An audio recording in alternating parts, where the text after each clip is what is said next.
99% of you are not subscribed to the channel. At 1,000 subscribers, I will post a series of special stories. Subscribe now. The Galactic Council, an ancient and revered assembly of the most advanced civilizations in the galaxy, convened in the Grand Chamber of the Stellarium, a colossal structure suspended in the heart of the galaxy. The Stellarium was a marvel of engineering, a spherical construct composed of shimmering crystal and metal alloys that could only be found in the deepest regions of space. Its walls were lined with rows of seats for the representatives of over 100 member species, each contributing to the governance and stability of the known universe. Today, the Stellarium was filled with a tense energy. The usual calm, almost languid atmosphere had been replaced by an undercurrent of anxiety. The council had gathered to discuss a disturbance on the very edge of their vast territory. The Uaxan scouts, renowned for their stealth and vigilance, had reported something unprecedented, a massive fleet of unknown origin moving through uncharted space directly toward the council's borders. Councillor Shilar, a high-ranking diplomat from the Kralian Empire, presided over the meeting. His insectoid form, covered in iridescent exoskeleton plates, reflected the holographic light as he activated the display in the center of the chamber. A three-dimensional projection of the mysterious fleet sprang to life, slowly rotating for all to see. "This is the fleet that the Uaxan scouts encountered 3 standard cycles ago," Shilar began, his voice a series of clicking sounds translated into the universal language by the chamber's sophisticated systems. "As you can see, the scale of this armada is extraordinary. The energy signatures are unlike anything we have documented before." The hologram showed hundreds, possibly thousands of ships arranged in complex formations. Their hulls were sleek and angular, designed for both offense and defense. Each ship emitted a unique energy field, bright and pulsating, but the technology behind it was a mystery. The fleet moved with a precision that spoke of advanced tactics and coordination. Murmurs spread through the chamber as the representatives took in the sight. Councillor Thrixa, a member of the Valtari Collective, a species known for their mastery of technology, leaned forward, her eyes narrowing as she analyzed the data. "Councillor Shilar," Thrixa interrupted, her voice a soft hum that barely contained her concern. "These energy readings suggest a power source far beyond our current capabilities. Could this be a remnant of the lost civilizations? Or perhaps an unknown empire from the dark regions?" Shilar shook his head slowly. "We have considered those possibilities, but nothing in our records matches this. What's more concerning is the sheer scale. This is not a scouting party or an exploration fleet. This is a full-blown armada." The room grew quieter as the implications settled in. The Galactic Council had long believed that they were the ultimate authority in the galaxy, their member species having achieved a level of technological and cultural superiority unmatched by any known civilizations. The appearance of a fleet like this, from a species they had never encountered, was not just surprising, it was deeply unsettling. Councillor Jornath, representing the Warrior Priest Society of the Selnari, rose from his seat. His massive form, draped in ceremonial armor, exuded strength and authority. "Have they made any attempt at communication?" he asked, his voice a deep rumble that resonated through the chamber. Shilar nodded. "We intercepted a transmission as the fleet crossed into the outer rim. It was broadcast on all frequencies, but the language, it was unknown to us. Our translation matrices struggled with it, but we managed to extract a single word: human." The chamber erupted into a flurry of discussions. The word human meant nothing to them, another mystery to add to the growing list. Who were these beings? How had they managed to construct such an imposing fleet without the Council's knowledge? Councillor Amara, representing the peaceful and scholarly Taranthi, spoke up, her voice calm and measured despite the growing tension. "It is clear that we must proceed with caution. We do not know their intentions, and while the size of their fleet is formidable, we should not jump to conclusions about their motives." Shilar raised a clawed hand to regain control of the meeting. "Indeed. That is why we must prepare for all eventualities. We have dispatched envoys to attempt direct communication, but we must also bolster our defenses along the border. The Council's primary concern is the safety and stability of our member worlds." Before anyone could respond, a soft chime echoed through the chamber, signaling an incoming priority message. Shilar's multifaceted eyes flicked to the display as the transmission was accepted. The holographic display shifted, and the image of the mysterious fleet was replaced by a face, human, though none in the chamber knew it at that moment. The figure on the screen was tall and imposing, clad in a dark uniform with sharp lines and decorated with emblems of a blue sphere encircled by stars. His features were stern, and his gaze was steady, exuding confidence. When he spoke, the chamber's translation system struggled momentarily before his words became clear. "This is Admiral Marcus Kane of the Terran Fleet," the figure announced, his tone authoritative. "We come in peace, but we are prepared for war. We request an audience with the Galactic Council." The chamber fell silent, the weight of the moment pressing down on every representative.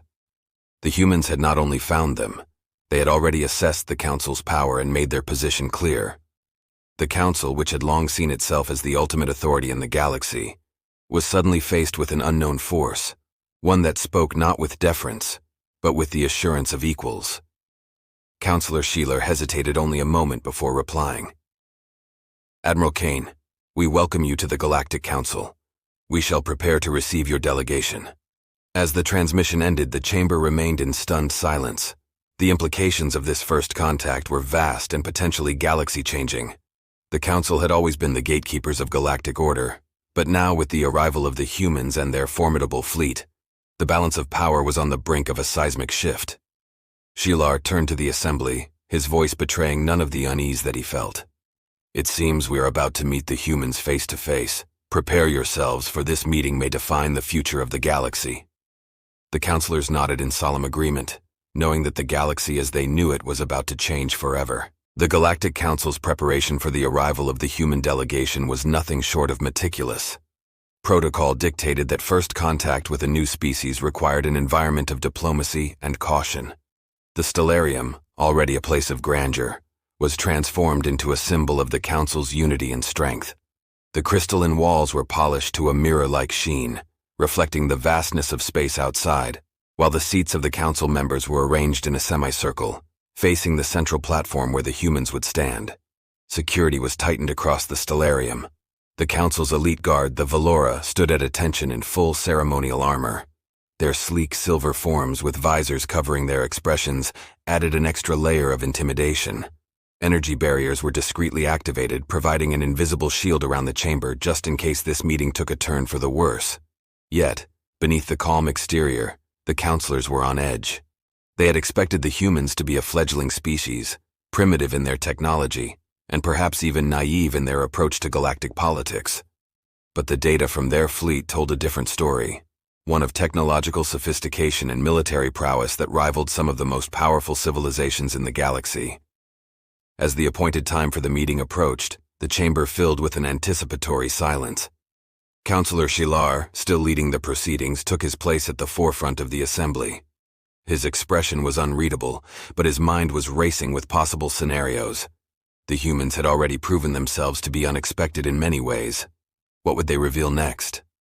A soft chime echoed through the chamber, signaling the arrival of the human delegation. The grand doors of the Stellarium slowly parted, and for the first time the Galactic Council laid eyes on their new visitors. In walked a group of 6 humans, led by Admiral Marcus Kane.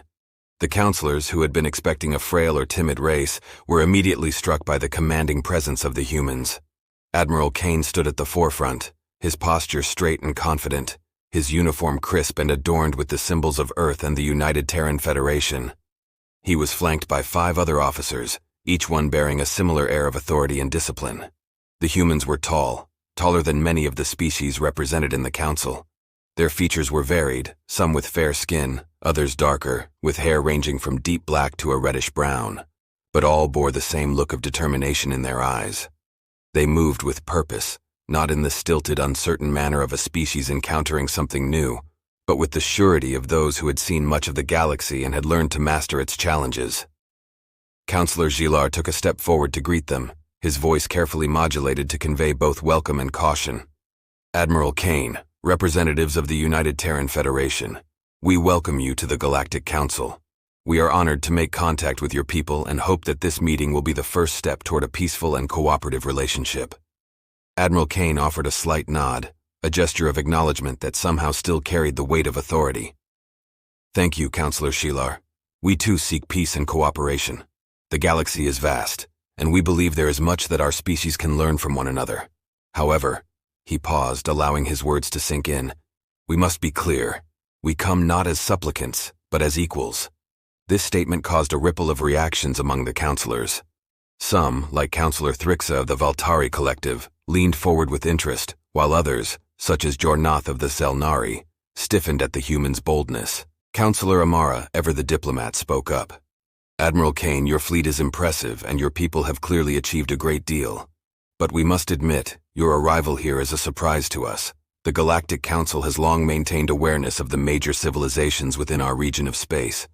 How is it that we have never encountered your people before? Admiral Kane met her gaze with a calm intensity. Our history is one of survival, Counselor Amara. For centuries, Earth was isolated, struggling to overcome its own conflicts and challenges. It was only after a period of unification and technological advancement that we began to explore the stars in earnest. We encountered many dangers, hostile species, environmental disasters, internal strife, but we overcame them all. Every threat we faced only made us stronger, more unified. He paused, allowing the weight of his words to settle over the counselors. We did not seek the galaxy's attention until we were ready, until we had the means to protect ourselves and our interests. Now we come forward because we believe that we have something valuable to contribute to this galaxy. Counselor Jornath, a warrior by nature, respected strength and saw in the humans a kindred spirit, albeit one that needed to be tested. Admiral Kane, strength is respected here, but so is wisdom. What assurances can you provide that your arrival will not disrupt the delicate balance of power within the Council? Kane's expression remained neutral, but his tone grew slightly firmer. Our intentions are peaceful. We seek allies, not enemies, but I assure you, we will defend ourselves if necessary. The United Terran Federation values its sovereignty and the safety of its people above all else. We are willing to share our knowledge and resources, but we will not be subjugated or manipulated. This directness was both refreshing and alarming to the Council. They were used to new species approaching them with reverence, seeking guidance and protection. The humans, however, spoke as though they were equals, perhaps even superiors in certain respects. Shilar interjected before the conversation could take a more confrontational turn. Admiral, we appreciate your honesty. The Galactic Council was formed to ensure peace and cooperation among the galaxy's civilizations. We believe that your people could play a valuable role in this endeavor. However, there are protocols to follow and much to discuss before any formal alliance can be considered. Kane nodded in agreement. Of course, Counselor. We understand the importance of protocol. We are prepared to engage in whatever discussions or negotiations are necessary to reach a mutually beneficial agreement. The tension in the room eased slightly at this, though an undercurrent of unease remained. The humans were clearly not to be underestimated, and their forthrightness was both a challenge and an opportunity for the Council. As the formalities concluded, Counselor Shilar invited the human delegation to a private meeting with a select group of counselors to begin more detailed discussions. As the humans departed the chamber, the counselors exchanged glances, each contemplating what had just transpired. Counselor Amara turned to Shilar, her voice laced with curiosity and concern. They are not what we expected, Shilar. These humans, they are far more advanced and confident than any species we've encountered at this stage of development. We must proceed with caution. Shilar nodded thoughtfully. Yes, Amara, they are unlike anything we have seen before. Their fleet, their demeanor, it suggests a history of conflict and survival that we do not fully understand yet. But one thing is certain, the galaxy has just become a more complicated place. As the counselors dispersed, each lost in their own thoughts, the realization settled in that this meeting was just the beginning. The humans had made their presence known, and their arrival signaled a shift in the balance of power within the galaxy. How this would play out remained to be seen. But one thing was clear, the Galactic Council would never be the same again. The initial meeting between the Galactic Council and the human delegation had left the council members with much to ponder. The humans had presented themselves not as a fledgling race in need of guidance, but as a powerful force with its own agenda and capabilities. The private discussions that followed were conducted with the utmost discretion, behind closed doors, as the Council sought to understand the full extent of what the United Terran Federation represented. The Council's governing body, a select group of the most influential and technologically advanced species, gathered in a smaller, more secure chamber known as the Apex Hall.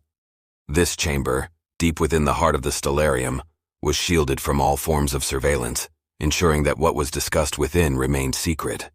Only the most trusted counselors were permitted entry, those who had proven their loyalty to the stability and unity of the galaxy. Counselor Shilar presided over this meeting as well, his mind racing with the implications of the humans' arrival. Around the circular table sat representatives of the Kralian Empire, the Valtari Collective, the Zelnari warrior priests, and a few other key species, each with their own concerns and strategies. As the meeting commenced, Shilar addressed the gathered counselors, his voice steady but laced with the gravity of the situation. We have all seen the humans and their fleet. They are a young species, but they have advanced far beyond what we would consider normal for their stage of development. We must determine how this has come to be and what it means for the future of the galaxy. Counselor Thrixa of the Valtari Collective leaned forward, her slender fingers tapping rhythmically on the table as she spoke. I have analyzed the data from their fleet. Their technology is not only advanced, but it is also highly efficient. They have achieved a level of miniaturization and energy management that rivals even our own. What concerns me most, however, is the adaptability of their systems.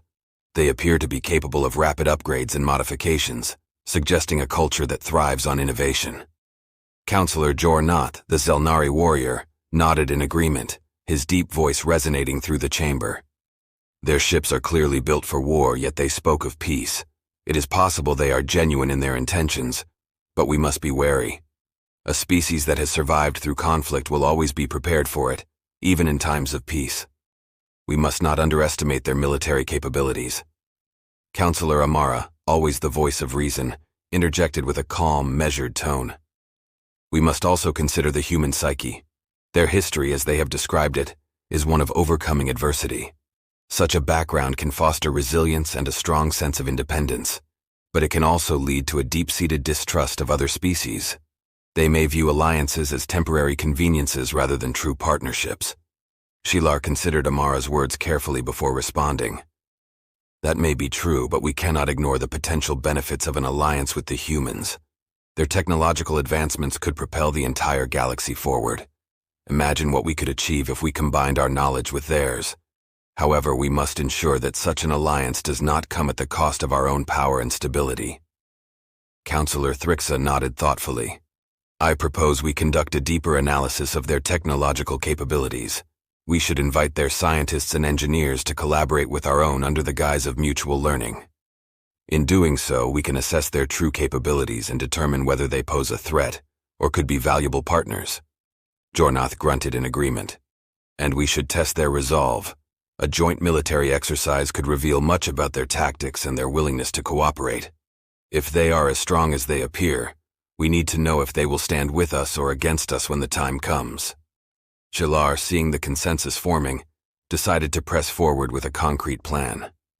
Very well, we will extend an invitation to the human delegation to participate in both technological and military exchanges. At the same time, we must monitor them closely. The humans are unpredictable and we cannot afford any surprises. As the meeting continued, the counselors began to outline the specifics of their strategy. They would approach the humans with a series of proposals designed to gauge their strengths and intentions. Simultaneously, they would work to uncover more about the humans' past, their motivations, and any potential weaknesses that could be exploited if necessary. Meanwhile, on the human side, Admiral Marcus Kane and his officers were engaged in their own discussions. Seated around a holographic display aboard their flagship, the Vanguard, they analyzed the reactions of the council members during their initial meeting. Counselor Shilar is clearly the most influential among them, observed Commander Elena Vasquez, the fleet's chief diplomat. He's cautious but not dismissive. They're intrigued by us but also wary. We must tread carefully. Admiral Kane nodded, his expression thoughtful. Agreed. We've shown them enough of our strength to command respect, but we haven't revealed all our cards. That's as it should be. We need to maintain the upper hand in these negotiations. Captain Jonas Drayton, the fleet's tactical officer, interjected with a note of concern. They're going to test us, Marcus. It's in their nature. These counselors have been at the top of the galactic food chain for a long time. They won't give up that position easily. Kane met Drayton's gaze evenly. Let them test us. We've faced worse. But remember, our goal here is not to start a conflict. We need to find common ground and secure our place in this galaxy. If that means playing along with their games for a while, so be it. But we must be ready for anything. The human delegation knew they were entering a delicate dance of diplomacy and power. They were well aware that the council was both an opportunity and a potential threat. The key to success would be navigating this new environment with the same determination and adaptability that had brought humanity through centuries of struggle. The following day, the formal invitations arrived. The Council proposed joint technological research projects, as well as a series of military exercises designed to foster mutual understanding and cooperation. The humans accepted, recognizing the strategic importance of these engagements. The first joint project involved the examination of energy sources and propulsion systems. The humans brought forth their advanced fusion reactors and experimental quantum drives, while the Valtari collective shared their own sophisticated energy manipulation technologies. The collaboration quickly revealed the strengths of both sides, but also the stark differences in their approaches to problem solving. The humans favored a hands-on, iterative process, driven by necessity and often involving improvisation. The Valtari, in contrast, preferred meticulous planning and perfectionism, honed over millennia of peaceful development. Despite these differences, the project yielded significant results. The humans' practical insights led to breakthroughs in energy efficiency, while the Valtari's precision engineering improved the stability and safety of the Terran reactors. Both sides began to see the potential benefits of collaboration, though each remained wary of revealing too much. Next came the military exercises, held in a vast uninhabited region of space. The joint fleet consisted of human warships and vessels from various Council species, each bringing their own unique combat styles and technologies. The exercises were designed to test coordination, tactics, and response to simulated threats. From the outset, the differences in military doctrine were evident. The human fleet was fast, aggressive, and adaptable, with commanders given broad discretion to make decisions on the fly. The Council forces, by contrast, operated with rigid hierarchy and meticulous planning, relying on their advanced technology to outmaneuver and overwhelm opponents. In the first exercise, a simulated attack on a fortified position, the humans demonstrated their ability to think on their feet. When the Council's ships struggled to break through the simulated defenses, the humans improvised a new strategy on the spot, combining their firepower with a daring maneuver that exploited a flaw in the defense grid. The exercise ended in a decisive human victory, earning them both respect and suspicion from their Council counterparts. As the days turned into weeks, the humans and the Council began to learn more about each other. The Councilors came to appreciate the humans' resilience and ingenuity, qualities that had allowed them to survive and thrive in a harsh galaxy. The humans, in turn, gained a deeper understanding of the complexities of galactic politics and the delicate balance of power that held the Council together. But with this understanding came new concerns. The humans were no longer an unknown quantity. They were a powerful and unpredictable force that could either become a valuable ally or a dangerous rival. The Council members, each with their own agendas, began to debate how best to deal with the newcomers. Should they be welcomed into the fold as equals, or should measures be taken to contain their influence before it grew too great?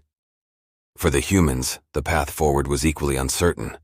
They had proven their strength, but they had also revealed some of their capabilities. They knew that the Council would not easily relinquish its hold on power, and that the coming months would be crucial in determining their place in the galaxy. As the joint projects and exercises continued, the tension between the two sides simmered just below the surface. Both the humans and the Council knew that this was only the beginning. The real test was yet to come, and the outcome would shape the future of the galaxy for generations to come. The tension between the Galactic Council and the United Terran Federation had reached its peak. The joint projects and military exercises, while successful in many ways, had also exposed the deep-seated differences in their cultures, values, and strategic goals. Both sides were cautiously optimistic, yet wary of what the future might hold. It was within this uneasy atmosphere that the Drath Empire, a notorious and ancient enemy of the Council, launched a surprise attack on the Outer Rim territories. The Drath were a brutal and expansionist species, known for their relentless conquests and ruthless tactics. For centuries, they had been a thorn in the side of the Galactic Council, launching sporadic raids and testing the Council's defenses. But this time, their assault was on a much larger scale, a full-fledged invasion aimed at seizing key strategic systems along the Council's borders. The attack was swift and devastating. Drath warships, equipped with fearsome energy weapons and cloaking technology, struck without warning. Entire colonies were obliterated before the Council's forces could mobilize. The initial response was chaotic, with several Council fleets struggling to coordinate a defense against the overwhelming Drath onslaught. Panic gripped the Stellarium as reports flooded in from the front lines. Counselor Sheeler convened an emergency session in the Apex Hall, where the most senior and influential counselors gathered to assess the situation. The atmosphere was charged with fear and urgency as they discussed the rapidly deteriorating situation. "We are losing ground," Counselor Jornath stated bluntly, his voice tinged with frustration. "The Drath have already taken 3 systems, and our fleets are scattered. If we don't mount a coordinated counterattack soon, they'll push deeper into our territory." Counselor Thrixa, whose species specialized in intelligence and technology, added, "Their cloaking technology is more advanced than we anticipated. Our sensors are struggling to detect their ships until it's too late. We need a new strategy or we risk losing control of the entire region." Counselor Amara, always the voice of reason, looked to Shijilar with a question that was on everyone's mind. "What of the humans? Their fleet is formidable and they've shown great adaptability in the exercises. Should we request their assistance?" Shilar hesitated. The decision to involve the humans in this conflict was not one to be taken lightly. While they had proven their strength, there was still much about them that the Council did not fully understand. Yet, with the Drath advancing rapidly, the Council was running out of options. "We have little choice," Shilar finally said, his tone resigned. "If we are to stand a chance against the Drath, we must request the assistance of the Terran fleet. They may be our best hope." The decision was made. A formal request for aid was sent to Admiral Marcus Kane, who received the message aboard the Vanguard. The Council had expected a measured response, perhaps even some negotiation on the terms of their involvement. But Kane's reply was immediate and direct. "We're on our way." The Terran fleet, stationed at a secure location on the outer edge of Council space, mobilized with incredible speed. Within hours, they had calculated the fastest possible route to the embattled systems and executed a series of precise hyperspace jumps, arriving at the front lines just as the Drath forces were preparing to press their advantage. The arrival of the Terran fleet was nothing short of spectacular. The humans had not sent a token force, they had committed their entire armada. Thousands of ships, from agile frigates to massive battleships, emerged from hyperspace in perfect formation. The sheer scale of the fleet was enough to give even the battle-hardened Drath pause. Admiral Kane wasted no time. The moment the fleet arrived, he took command of the chaotic situation, coordinating with the beleaguered Council forces and swiftly organizing a counteroffensive. His voice, calm and authoritative, cut through the confusion as he issued orders. "Focus fire on their cloaked vessels. Our sensors are calibrated to detect their energy signatures at close range. Engage at will. We'll break their lines and push them back." The human ships moved with precision and purpose, their weapon systems unleashing devastating volleys that tore through the Drath ships. Where the Council forces had struggled, the humans excelled. Their tactics were bold, unorthodox, and brutally effective. In one decisive maneuver, Admiral Kane ordered a concentrated assault on the Drath command ship, a massive dreadnought at the center of their formation. The Terran fleet coordinated their firepower, overwhelming the dreadnought's shields and breaching its hull. As the command ship disintegrated in a brilliant explosion, the Drath fleet, now leaderless and disoriented, began to retreat. The tide of battle had turned. The Drath, who had been so confident in their superiority, were now on the defensive. The Terran fleet pressed the advantage, systematically targeting the remaining Drath vessels and driving them back across the border. As the last of the Drath ships fled into hyperspace, a stunned silence fell over the battlefield. The once dire situation had been completely reversed, and it was clear to all who had witnessed it that the humans had been the decisive factor.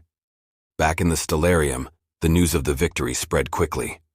The counselors who had been watching the battle unfold via real-time holographic feeds were left in awe of the humans' prowess. The Terran fleet had not only saved the Council from a catastrophic defeat, but had done so with a level of efficiency and coordination that was nothing short of extraordinary. Counselor Shilar, who had remained in the Apex Hall to monitor the situation, finally allowed himself to relax, if only slightly. The humans had proven their value as allies, but their display of power also raised new questions. How could a species so young possess such formidable military capabilities? And what would this mean for the future balance of power within the Council? As these thoughts swirled in his mind, Sheila received a direct communication from Admiral Kane. The holographic image of the Admiral appeared before him, his expression as calm and controlled as ever. "Counselor Trilar," Kane began, "I am pleased to report that the Drath have been repelled, and your systems are secure. However, this victory was not without cost. We lost several ships, and many brave souls gave their lives to ensure this outcome. I trust that the Council will remember this when we next meet." Shilar nodded solemnly. "Admiral Kane, on behalf of the Galactic Council, I extend our deepest gratitude for your swift and decisive actions. Your fleet has proven to be an invaluable ally, and we will not forget your sacrifice." Kane's image softened slightly, the formality easing for a moment. "Thank you, Counselor. Our people stand ready to assist in any future engagements. However, I believe it is time we had a more in-depth discussion about the future of our relationship. The galaxy is changing, and we must ensure that we move forward together." Shilar understood the implication. The humans had demonstrated their power, and now they were signaling their intent to solidify their place within the galactic order. The Council would have to adjust to this new reality, one where humanity was not merely an emerging power, but a force to be reckoned with.